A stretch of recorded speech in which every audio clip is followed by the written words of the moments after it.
走，今天国政没有提，我都忘了。今天是双11，对，完全没有过去的气氛。可是今天双11最怪的是什么？今天双11最大的新闻是他的支付宝当掉了，我已经付款了，我都已经刷卡了，我已经扣掉了，结果东西没有来。你说这个东西非常妙哦，这个代表现在中国已经出现了系统性的崩溃。没错，我想的，中国现在不是讲要国进民退吗？真的当国进民退，当整个阿里巴巴不信马之后。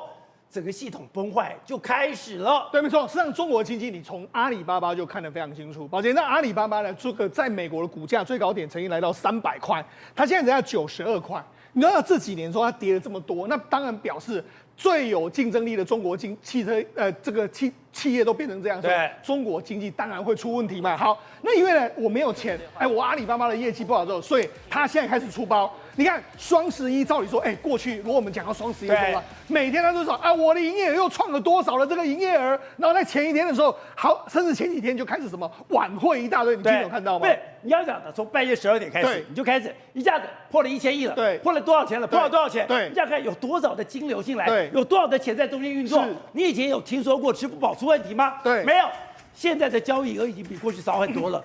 结果他的支付宝竟然当掉了，而且今年的双11好冷清。你看过去都有晚会，然后这个统计数字今年都没有。好，不止今年都没有。你看今天一早的时候，你看这个扣了我22次款，然后又重回来。他说我早上一共有44笔的这个交易量，就是说我扣了22次。为什么扣22次？因为我以为我登上去了，扣了，一直在转，一直按，就它就转，我再按，然后还是继续转。就我想我是没有按成功，我再按。所以他一共按22次，事实上只有1笔。对，那因为要退回来嘛，所以我再重新按退，所以退了44笔，所以变成这样，你就知道这是很夸张的事情啊。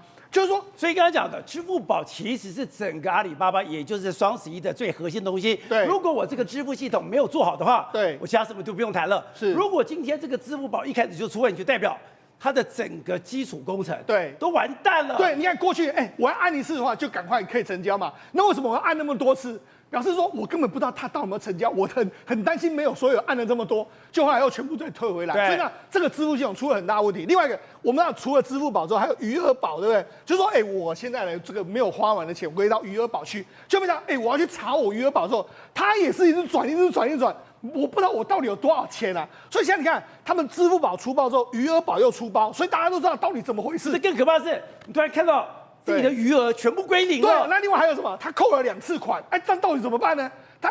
我只有下单1次，可是他已经扣了2次哦。那目前为止还没有跟银行连线，那到底会不会扣回来？我不知道。所以事实上这整个金流都出了非常大的问题。那过去一段时间不可能发生这种事情，因为它的金流量那么大，你要出这个问题还得了，对不对？所以呢，事实上那为什么会这样？因为它一直不断的裁员。宝杰那从2022年开始的时候，2022年他裁了1.96万人。然后2023年他裁了2.04万人，然后今年上半年又裁了2.1万人，所以他人都裁光了。所以他从前年到现在为止，他已经裁了6到7万人左右的一个数字哦。然后不止这样，我刚才讲他股价从300跌到92块，对不对？那你看他目前为止还有很多亏钱的部门啊，包括说他还有弄个元宇宙，就这个部门呢，今天完全裁掉，他数十亿人民币就打水漂。另外一个。今天最伤的是什么？我们不是从11月11号开始的，除了是双11之外，美国不是送了阿里巴巴个大礼？什么大礼？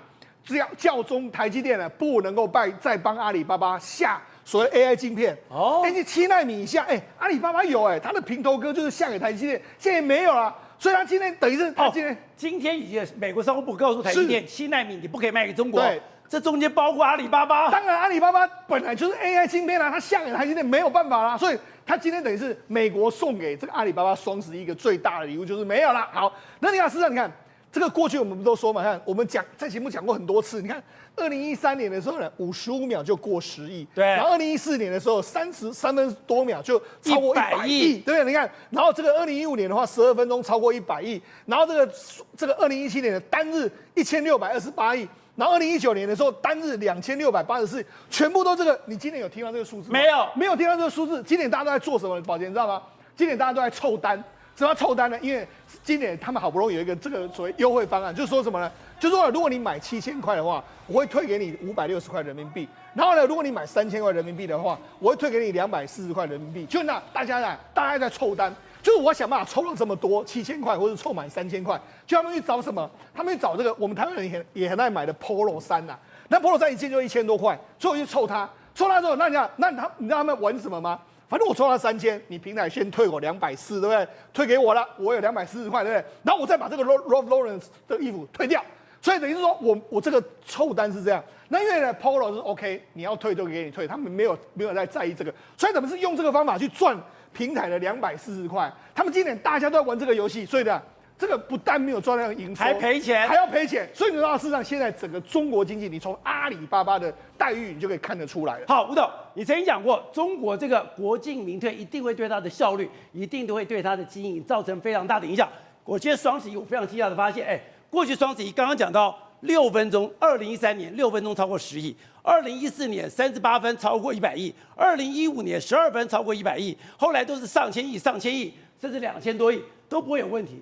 今年更冷淡了，就有交易居然出问题，这个根本就代表你的系统的经营出了大问题，更不用讲你的整个获利少了96%，你这几年来裁了这么多人，你连阿里巴巴这么大的公司你都垮掉了。我现在就是整个中国的内销本身出了很大的问题了。那内销出问题，这个问题原因在哪里？就是信心嘛。对，消费就是信心，别的理由一点都没有。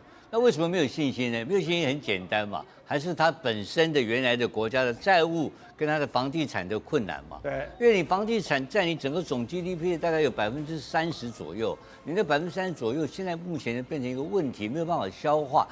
他现在每天我刚刚看到他的这个新的这个人民网的介绍啊，10月份开始现在房地产交易活络。我想简单讲，很简单的。中国大陆最大的消费是什么？就是房地产。房子，你房地产消费出来之后，你这个民生消费才会起来。因为你这边被卡死了嘛。你卡死的话，我不敢花钱了。哇，这个东西我要缴利息，烂尾楼缴利息，然后我就开始我要开始要安全，要小心。发现还有很多的钱，可能下个月公司倒了，所以景气不好。最大的另外有什么问题呢？还有年轻人，现在今年毕业的大专生。就上千万人啊，听说找不到工作，那这个问题就很严重啦。所以这个都是负面的新闻跟事实存在的话，就构成你消费的一个退步的一个具体的一个指标嘛。对。那现在你看到双11这个东西啊，这只是告诉你一个结果，这个不是原因，而这个结果会往下掉。它这个里面的到底这个数字多少亿是真的假的也搞不清楚。对。但是今天简单，所有国际的分析来讲的话，目前这2个月，在今年年底之前，中国的总 GDP 成长要到5%的可能性不大了嘛，现在已经是困难了嘛。对。那习近平在冲这2个月嘛，冲这2个月，最后是在12月份的时候，会有一个重要的会议，叫做中央财经小组工作会议嘛。那这个要定调。在这个就12月份的时候，也就刚刚好。所以我把这些都累积起来谈的话，包括国债、房地产、地方债，包括消费，包括出口，等等，然后加上习近平可能现在可能要采取习近平面临到川普的可能的打击。对。那这个的总结的时间点，我要呼吁，我不是呼吁啦，就提出大家提醒一下，真正的关键的输赢那个时间点。是在12月份的中共中央财经工作小组会议，那个会议要定调，对，整个调定下来，到底要怎么样面对未来的困难？现在还是一片歌舞升平，但真正要输赢的时间点就在中央财，那逃不了了吧？这就是非常现实的，就要面对问题了。因为那个时候的美国的谈判，对，应该味道已经出来了。所以这个60%的这个所谓的惩罚性关税，对，包括最惠国待遇，我刚刚听到我们总编讲的，我听得头都昏了。所以这个就是一个世界的一个大变动，一个整个世界的全部世界贸易大战而带来的景气，有可能造成全世界的退缩，使全世界的经济产生重大的动荡。好，国正，刚才讲你去看中国景气好不好，最大的橱窗就是双11。你今天讲我才知道说，对，今天双11。然后居然这么冷清，因为整个民间的消费力完全没有了，因为穷人根本没有钱嘛。如果你去查中国一般老百姓的存款只有1点多万人，怎么可能？然后它的数字还在往下掉，有钱人变得越来越有钱，所以我们看到了什么？存款越来越多，是有钱人变有钱，那穷人是变得越来越穷。而且我到处去看的时候，看到失业率真的非常严重，失业率很高。你可以看到各省的话，整个出口跟创造的工作机会越来越少，所以刚刚吴董讲到了就业率，这个青年就业率，所以越来越多的纸饭碗被定掉下来，所以到处去创造一些临时工作，包括鼓励你去开网约车，甚至去做外送小哥，甚至去做直播带货，最后直播带货还创造出新的问题来。所以整个中国为什么消费力不好？是因为你路走错了嘛？因为民营经济你完全把它扼杀掉。本来我有个上海朋友专门做什么，光做替外资出口报关就可以做1亿多的身价，现在他干嘛？开网约车，一夜打回改革前本来生意每年可以做1亿多，变成是一个开 Lexus 的有钱人。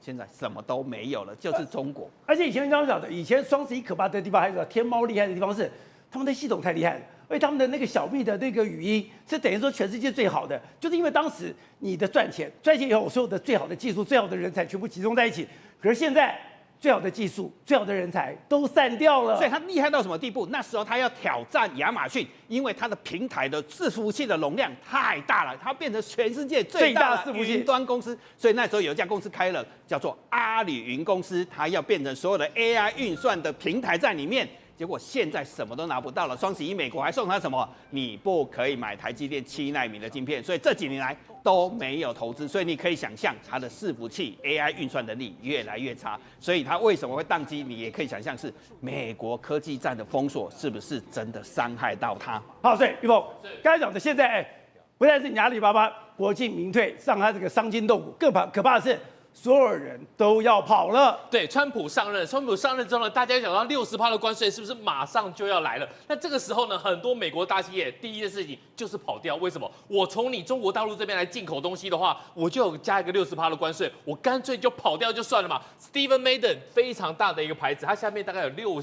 六个多个品牌，大家可能都有穿过，都有买过。他就说我要离开中国了。为什么呢？我这边当工厂，我这边进口货物就要加60%的关税，我去哪里？我去柬埔寨、越南、墨西哥和巴西，我这边建立其他国家的基地，把它弄出来之后呢，我就可以不用这个关税。所以呢，这些大品牌外资都要跑掉了，然后再来 IBM， 它也把这个研究中心给撤出来了。甚至我们之前讲到的日产汽车，曾经在那边赚过大钱，可是呢，在中国大陆它自己的品牌竞争之下，没有什么机会，没有办法来赚钱了，跑掉。然后呢，要跑了。对，新日铁跟之前宝山钢铁的合作也要离开了。那这些企业都离开之后呢 ，Konica Minolta 它是做什么的？它做光学还有办公室用品的。当这些企业都离开之后呢，谁还需要你的办公室用品？所以呢，他也决定要在这慢慢的要撤退了。所以呢，一连串的品牌厂商，然后呢，后面的这些办公室用品全部都要跑掉了。为什么？因为大家已经看不到希望了，在这里